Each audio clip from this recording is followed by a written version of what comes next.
still in the middle of this open meadow. We're surrounded by a really diverse area of plants in flower. A lot of them are small flowers that are not very showy, so we'll have to sort of concentrate on the ones that are not so showy as opposed to the ones that we have looked at that are more showy, like the salvia. So as we look more closely at some of these, we'll see, for example, this is the Avens, which is in the rose family.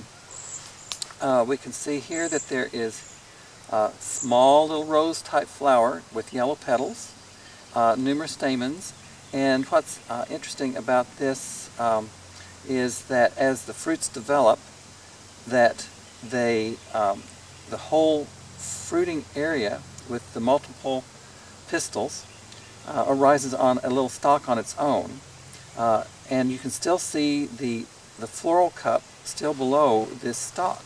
So you've got the actual flower stalk, the floral cup, this little stalk for the pistils, and you see the developing pistils. Each one has a single seed in it, and the style, instead of shriveling up, becomes part of the fruit and the dispersal mechanism, in that it becomes the stalk for a little hook. And the hook is out here. That's basically the tip of the style, or what was the stigma. And that hook then, as the fruits mature, they become dry and they will be able to break apart. And this hook will allow it to hook onto fur or socks or something like that and get carried to a new location. You'll also notice that this is a fairly typical cyme. The first flower to bloom was in the center, and then it branches again to the outside. Those next flowers to bloom were at the ends of those stalks. They bloomed, and then it puts out two more flowers outside to that. So you have this sort of typical cyme structure. The leaves of the Avens are compound, and at the base are really elaborate stipules, which again is typical of the rose family.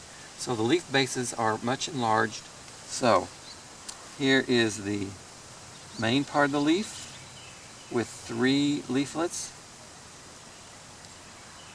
and then you get down to the base of the leaf stalk, and you've got these things that are sort of wrapped around the stem.